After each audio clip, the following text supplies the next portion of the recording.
Hello बच्चों, नमस्कार। चौहानिया education channel में आपका स्वागत है। आज हम माध्यमिक शिक्षा मंडल मध्य प्रदेश भोपाल द्वारा हाई स्कूल परीक्षा 2023 हेतु अभ्यास नमूना प्रश्न पत्र 10वीं एवं 12वीं बोर्ड परीक्षा के लिए जारी किया गया है, जिसमें परीक्षा में आने वाला प्रश्न पत्र किस प्रकार होगा, इस मॉडल प्रश्न पत्र में दिया है। कौन सा प्रश्न कितने अंकों का होगा एवं किस प्रकार होगा, इसकी संपूर्ण जानकारी इस मॉडल प्रश्न पत्र में दी गई है। इसे आप ध्यानपूर्वक आदर्श पत्र समझकर समझने का प्रयास करें, जिससे वार्षिक परीक्षा में 100% सफलता आपको प्राप्त हो सकेगी। हमारे द्वारा 10वीं एवं 12वीं के समस्त विषयों का अभ्यास हेतु वीडियो बनाया जा रहा है, इसलिए आप YouTube पर सर्च करें चौहानिया एजुकेशन चैनल और चैनल को सब्सक्राइब कर बेल आइकन को प्रेस करें और लाइक एवं शेयर ज़रूर करें वीडियो को, जिससे कि आपके सभी साथी छात्रों को इसका लाभ मिल सके। आइए अब हम मॉडल प्रश्न पत्र को समझें। देखेंगे हम आदर्श प्रश्न पत्र 2022-23 कक्षा 12वीं विषय हिंदी। समय इसका रहेगा 3 घंटा। पूर्णांक है 80 अंक। यह जो पूर्णांक यहाँ पर 80 अंक का दिया हुआ है, ये नियमित विद्यार्थी के लिए है, और ये प्राइवेट विद्यार्थियों के लिए ये 80 अंक जो है 100 अंक की गणना के अनुसार उनके अंक दिए जाएंगे। इसमें निर्देश दिया गया है। प्रश्न पहला क्रमांक का निर्देश है, सभी प्रश्न अनिवार्य है। प्रश्न क्रमांक 1 से 5 तक वस्तुनिष्ठ प्रश्न है, जिनके लिए 1 × 32 = 32 अंक आवंटित है। प्रश्न क्रमांक 6 से 15 तक प्रत्येक प्रश्न 2 अंक का है। शब्द सीमा 30 शब्द है। चौथा निर्देश में प्रश्न क्रमांक 16 से 19 तक प्रत्येक प्रश्न 3 अंक का है। शब्द सीमा 75 शब्द है। निर्देश 5 में देखेंगे प्रश्न क्रमांक 20 से 23 तक प्रत्येक प्रश्न 4 अंक का है। शब्द सीमा 120 शब्द है। निर्देश 6 में देखेंगे प्रश्न क्रमांक 6 से 23 तक सभी प्रश्नों के आंतरिक विकल्प दिए गए हैं। अभी देखेंगे हम प्रश्न क्रमांक 1। सही विकल्प का चयन कर लिखिए। यह जो विकल्प है 6 विकल्प है और सारे विकल्प 1-1 नंबर के हैं। अगर ये सारे सही हो जाते हैं तो 6 नंबर आपके यहाँ पर पक्के हो जाते हैं। देखेंगे पहला, दिन जल्दी जल्दी ढलता है गीत बच्चन के किस काव्य संग्रह से लिया गया है। इसमें 4 विकल्प दिए हुए हैं। आ में मधुशाला, बा में मिलियन यामिनी, सा में निशा निमंत्रण लिखा है यहाँ पर, यह दिशा कर लेंगे इसको, दिशा निमंत्रण, और दा में मधु कलश। तो इसका सही आंसर हो जाएगा दिशा निमंत्रण।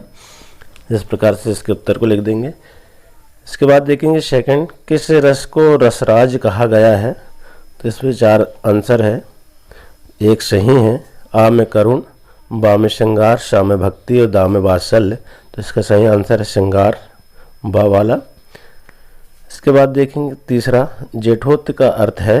इसके भी 4 ऑप्शन दिए हुए हैं। आ में बड़ा भाई, बा में ससुर का पुत्र, सा में जेठ का पुत्र, दा में देवर का पुत्र। तो यहाँ जेठ का पुत्र आ जाएगा सही आंसर, सा वाला। इसके बाद 5वां है चौथा, अंगार उगलना का अर्थ है। इसके 4 ऑप्शन है। आ में आग उगलना, बा में भयंकर गर्मी, सा में गाली देना और बा में कठोर वचन कहना। तो इसका सही उत्तर आ जाएगा वह कठोर वचन कहना। इसके बाद 5वां है, मराठी भाषा में लिखी गई कहानी जूझ का हिंदी अनुवाद क्या है। इसके 4 ऑप्शन है। आ में श्याम मनोहर जोशी ने, बा में ओम थानवी ने, सा में केशव प्रथम वीर ने और द एन फ्रैंक ने। तो उत्तर लिख देंगे शाह केशव प्रथम वीर ने। इसके बाद 6वां है, भारत में पहला छापाखाना खुला, कब खुला था छापाखाना भारत में। तो यहाँ दिया हुआ आ में 1500 में, बा में 1556 में, सा में 1580 में, दा में 1599 में। तो इसका वाला सही आंसर है 1556 में। इस तरह हल कर लेंगे। और इसके बाद देखेंगे प्रश्न नंबर दूसरा, रिक्त स्थान में सही शब्द का चयन कर लिखिए। ये जो है 6 7 इसमें रिक्त स्थान दिए हुए हैं, एक एक नंबर के 7 अंक के। अगर आप यहाँ पूरा सही कर लेते हैं तो 7 अंक यहाँ आपको मिल जाएंगे। पहला है, कविता के पंख लगा उड़ने के मान खालिस्तान क्या जाने। इसमें ऑप्शन दिया हुआ चिड़िया, बच्चे और माँ, इसी में चुन करके यहाँ पर लिखना है, तो यहाँ चिड़िया आ जाएगा। इसके बाद सेकंड है, भक्ति काल को हिंदी पद्य साहित्य खालिस्तान का माना जाता है। यहाँ पर भी ऑप्शन दिया हुआ है स्वर्ण युग, रजत युग, प्रथम युग, तो यहाँ स्वर्ण युग आ जाएगा। इसके बाद तीसरा है, काव्य का शरीर खालिस्तान को कहा जाता है। किसको कहा जाता है? इन तीनों में से देखिए, छंद, अलंकार और रस, तो रस को कहा जाता है। इसके बाद अगला है चौथा, मेला आंचल उपन्यास के लेखक खालिस्तान है।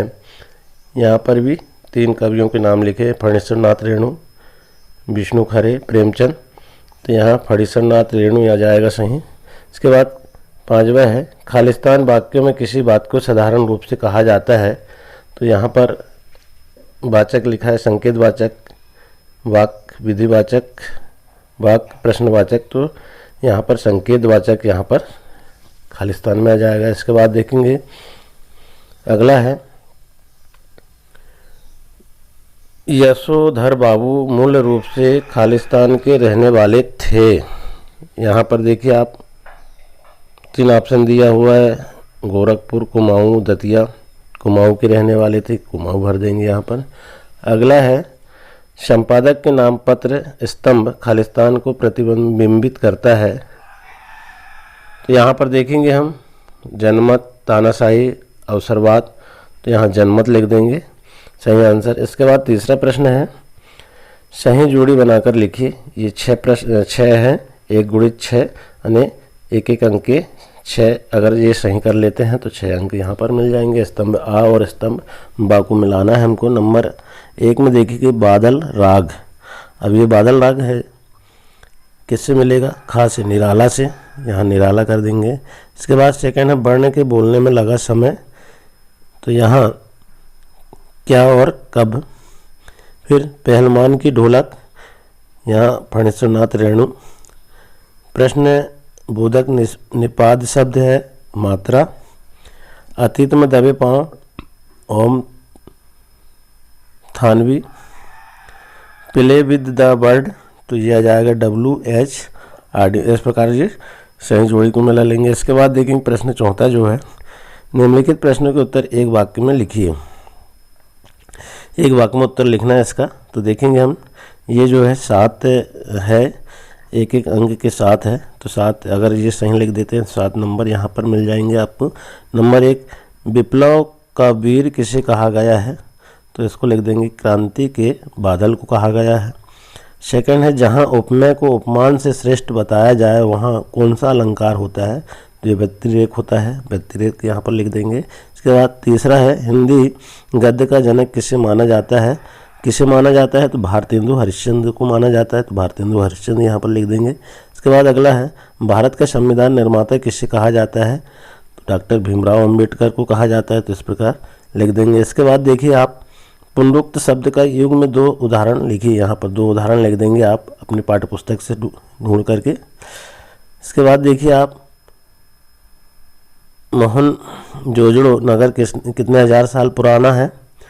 तो 4000 साल पुराना, यहाँ 4000 साल आप लिख देंगे। इसके बाद कौन सा स्तंभ जनमत को प्रतिबिंबित करता है? जनसंचार माध्यम, तो जनसंचार माध्यम यहाँ पर लिख देंगे। इस प्रकार इसको हल कर लेंगे। इसके बाद देखेंगे 5वां, सत्य असत्य कथन लिखिए। अब देखिए इसमें 6 प्रश्न हैं, एक एक अंक के। अगर ये सारे सही हो जाते हैं तो 6 अंक यहाँ पर भी आपके पक्के हो जाते हैं। और पहला देखिए आप, कवि सृजन के लिए शब्द रूपी बीज को कल्पना की खाद की आवश्यकता नहीं होती। ये क्या है? खाद की नहीं होती है, तो असत्य है। फिर सेकंड है, अखिया हरिदर्शन की प्यासी में वियोग श्रृंगार है, यहाँ सत्य है, वियोग श्रृंगार है। इसके बाद क्रंदन का अर्थ है प्रसन्न होना, गलत है, असत्य लिख देंगे यहाँ पर। प्रसन्न होना नहीं होना, यहाँ पर असत्य है, ये प्रसन्न नहीं होते क्रंदन का अर्थ अप्रसन्न होते हैं।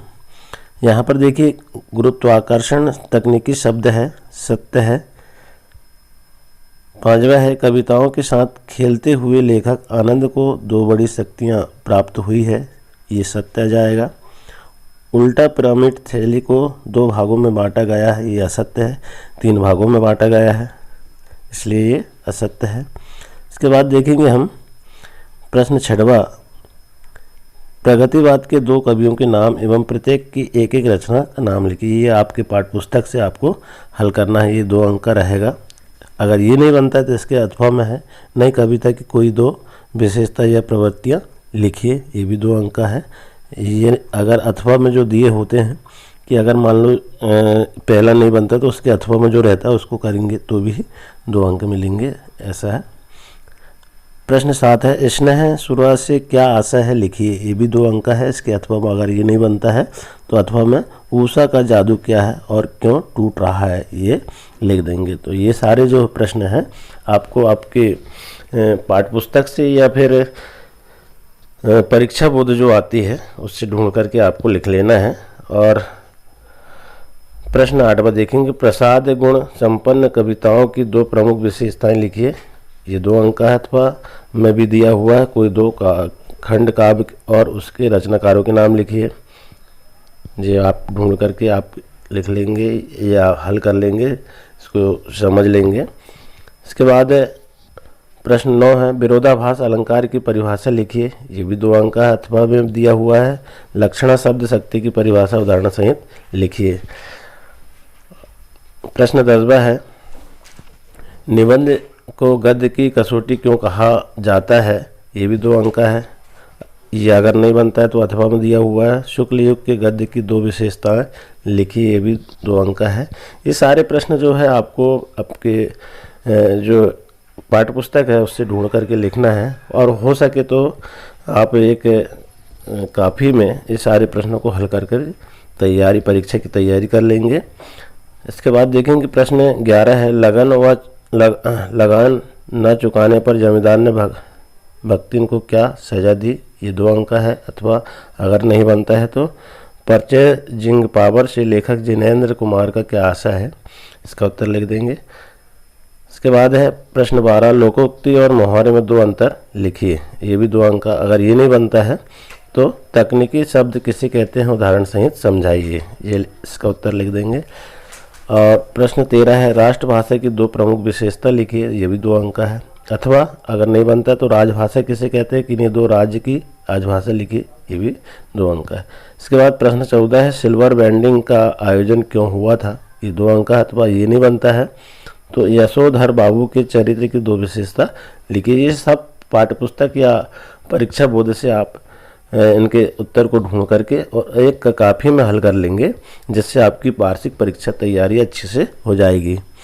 तो प्रश्न 15 देखेंगे एक अच्छे लेखन के लिए ध्यान देने योग्य 2 प्रमुख बातें लिखिए, ये 2 अंक का है। अगर ये नहीं बनता तो अथवा में एक सफल साक्षात्कारकर्ता के कौन कौन से गुण होते हैं संक्षिप्त में लिखिए, इसका उत्तर लिख देंगे। इसके बाद प्रश्न 16 है निम्नलिखित बिंदुओं के आधार पर सूर्यकांत त्रिपाठी निराला अथवा रघुवीर शाह के साहित्य की काव्यगत विशेषता लिखिए, 3 अंकों का है ये। तो इसमें लिखना है 2 रचना लिखना है, भावपक्ष साहित्य में स्थान, ये 3 पॉइंट में लिखना है, 3 अंकों का है। इसके बाद प्रश्न 17 है निम्नलिखित बिंदुओं के आधार पर धर्मवीर भारती अथवा हजारी प्रसाद द्विवेदी का साहित्य परिचय लिखिए। यहाँ प्रश्नों में 2-2 जो है साहित्यकारों का लिखना है, तो 2 में से 1 का लिखना है।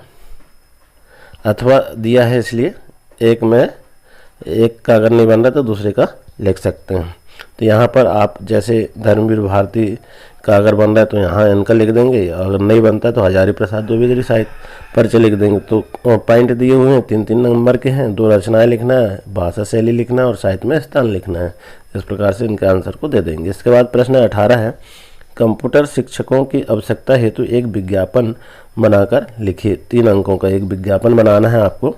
अगर ये नहीं बन रहा है तो अथवा में दिया है छात्र के कक्षा में विलंब से पहुंचने पर शिक्षक छात्र के बीच होने वाले संवाद को लिखिए कि जब छात्र जो है विलम्ब से कक्षा में पहुंचता है तो आपके शिक्षक जो आपको कहेंगे तो वो कैसे विवाद संवाद होगा, उसमें आप ऐसा संवाद बना करके लिख सकते हैं।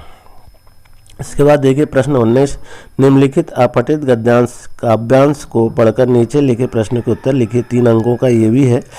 क्या है इसमें कि अभी कुछ समय पहले ही संयुक्त परिवार हमारी संस्कृति की विशेषता हुआ करता था।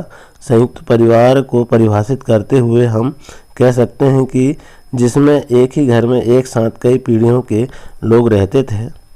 जिस परिवार में 3 या अधिक पीढ़ियां के सदस्य साथ साथ निवास करते हैं, जिनकी रसोई, पूजा व संपत्ति सामूहिक होती है, संयुक्त परिवार को यदि आज की आवश्यकता कहा जाए तो गलत ना होगा। ऐसे परिवार में मिलजुल कर रहने की भावना की प्रधानता होती है। इसमें सभी लोग एक दूसरे का सहारा बनते हैं।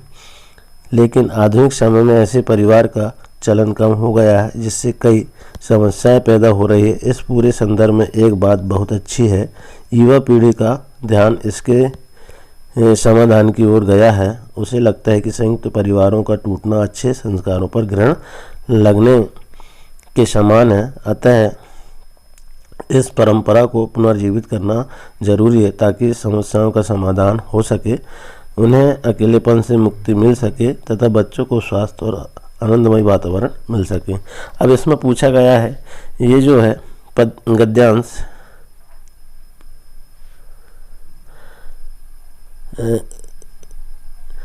इसमें प्रश्न है पहला, उपयुक्त गद्यांश का शीर्षक लिखिए। इसका शीर्षक क्या जाएगा कि संयुक्त परिवार। और प्रश्न पूछे गए हैं, आधुनिक युवा पीढ़ी की अब संयुक्त परिवार के बारे में क्या सोच है। तो हमने जो इसमें पढ़ा है कि संयुक्त परिवार पहले जैसा होना चाहिए और ये परिवार नहीं टूटना चाहिए। ये सारी चीज़ें हमको यहाँ से ढूंढ करके लिख लेना है। इसके बाद संयुक्त परिवार को कैसे परिभाषित किया जा सकता है। तो संयुक्त परिवार किस प्रकार से हो सकता है, यहाँ से आपको गद्यांश से ढूंढ करके लिख लेना है। इसके बाद देखिए अथवा दिया हुआ है कि अगर मान लो ये नहीं बन रहा है तो 2 अथवा में दिया है कि जी पहले कुछ दिन शर्म लगी मुझको, पर पीछे पीछे अक्ल जगी मुझको। जी लोगों ने तो बेच दिए ईमान, जी आप ना हो सुनकर ज़्यादा हैरान। मैं सोच समझकर आखिर अपने गीत बेचता हूँ, जी हाँ हुजूर मैं गीत बेचता हूँ। तो इसमें भी क्या पूछा गया है, उपयुक्त गद्यांश काव्यांश का शीर्षक लिखिए। इस काव्यांश का शीर्षक आपको लिखना है कि क्या शीर्षक है। तो क्या आएगा इसका, शर्म, और आप जो अच्छा आपको लगे वो आप लिख सकते हैं। सेकंड है, कवि को गीत बेचने में शर्म क्यों नहीं आती। तो इसमें से आपको लिखना है। उपयुक्त गद्यांश का मूल्य भाव क्या है। मूल्य, इसमें सब पढ़ने के बाद में आपके मन में जो भाव उत्पन्न हो रहा है वो मूल्य भाव आप लिख सकते हैं। इस तरह से आप लिख देंगे। ये भी ये जो अथवा वाला है ये 3 अंक का था। और ये 20 वाला प्रश्न देखें हम, निम्नलिखित पद्यांश का भावार्थ, संदर्भ, प्रसंग, सौंदर्य, बोध सहित लिखिए। ये 4 अंक का है। देखेंगे हम, धूत कहो अवधूत कहो, राजपूत कहो जोहला कहो कोहू, काहू की बेटी सो बेटा न ब्याहो, काहू की जाति बिगाड़ न सोहू, तुलसी सरनाम गुलाम हूँ, राम को जाको रूचे, सो कहू कछु ओहू, मांगी के खेबो मसीत को शोभ्यो, लोभ्यो को एकू न देव को दोहू। ये इसका आपको क्या करना है, इस पद्यांश का प्रसंग सहित व्याख्या करना है। 4 अंक का कहा। अगर ये नहीं बन रहा है तो इसमें ये है कि छोटा मेरा खेत चुकोना, कागज़ का एक पन्ना, कोई अंदंड कहीं से आया, अधड़ कहीं से आया, क्षण का बीज वहाँ बोया, कल्पना के रसायनों को पी बीज गल गया निशेष, शब्द के अंकुर फटे, पल्लव पुष्पों से नामित हुआ विशेष। तो इसका अगर अथवा में दिया है तो अथवा में 2 का मतलब होता है ये नहीं बन रहा है तो इसका तो ये 4 अंकों के हैं। इसके बाद देखेंगे प्रश्न 21, निम्नलिखित गद्यांश की व्याख्या, संदर्भ, प्रसंग एवं विशेष सहित लिखिए। ये भी 4 अंक का है। भक्तिन और मेरे बीच में सेवक व स्वामी का संबंध है, यह कहना कठिन है, क्योंकि ऐसा कोई स्वामी नहीं हो सकता जो इच्छा होने पर भी सेवक को अपनी सेवा से हटा न सके, और ऐसा कोई सेवक भी नहीं सुना गया जो स्वामी के चले जाने का आदेश पाकर अवज्ञा से हंस दे। भक्ति को नौकर कहना उतना ही असंगत है जितना अपने घर में बारी बारी से आने वाले अंधेरे उजाले और आंगन में फूलने वाले गुलाब और आम को सेवक मानना। वे जिस प्रकार एक अस्तित्व रखते हैं जिसे सार्थकता देने के लिए ही हमें सुख दुख देते हैं, उसी प्रकार भक्तिन का स्वतंत्र व्यक्तित्व अपने विकास के परिचय के लिए ही मेरे जीवन को घेरे हुए हैं। इसका क्या करना है? संदर्भ प्रसंग सहित विशेषता व्याख्या लिखना है, अथवा अगर ये नहीं बनना तो यहाँ पर दूसरा दिया है कि यहाँ मुझे ज्ञात होता है कि बाजार को सार्थकता की भी वही मनुष्य देता है जो जानता है कि वह क्या चाहता है और नहीं जानते कि वे क्या चाहते हैं, और अपनी परचेजिंग पावर के गर्भ में अपने पैसे से केवल एक विनाशक शक्ति, शैतानी शक्ति, व्यंग की शक्ति ही बाजार को देते हैं। ना तो वे बाजार से लाभ उठा सकते हैं, ना बाजार को सच्चा लाभ दे सकते हैं। वे लोग बाजार का बाजारूपन बढ़ाते हैं, जिसका मतलब है कि कपट बढ़ाते हैं। कपट की बढ़ती का अर्थ है परस्पर सद्भाव की घटी है। तो ये इसका सप्रसंग लिख देंगे आप। इसके बाद देखेंगे प्रश्न 22 है, विद्यालय के प्राचार्य को विद्यालय के बुक बैंक से पुस्तक प्राप्त करने हेतु आवेदन लिखिए। ये 4 अंक का है। अगर ये नहीं बन रहा आपको तो आप एक छात्रावास में रहकर अध्यापन कर रहे हैं, अपने पिताजी को पत्र लिखते हुए परीक्षा हेतु अपनी संतोषजनक तैयारी की जानकारी देना। तो आप ये मान के चलिए कि छात्रावास में रह रहे हैं और वहाँ रहते हुए आप अपने पिताजी को एक संतुष्टि पत्र लिखे कि आप किस प्रकार से परीक्षा हेतु तैयारी कर रहे हैं। तो इस प्रकार से आपको पत्र लिखना है। इसके बाद देखेंगे प्रश्न 23, निम्नलिखित विषयों में से किसी एक विषय पर रूपरेखा सहित निबंध लिखिए। ये 4 अंक का है। पूरी रूपरेखा के साथ निबंध लिखना है। निबंध के विषय हैं पुस्तकालय का महत्व, प्रदूषण कितना घातक, मनोरंजन के साधन, बुजुर्ग की देखभाल और स्वावलंबन।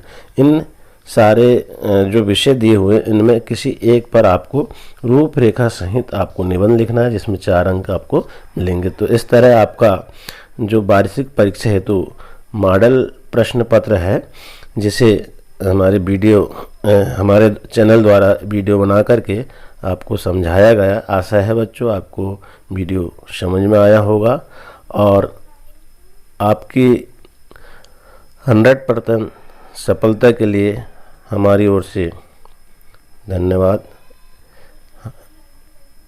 हम आशा करते हैं कि आप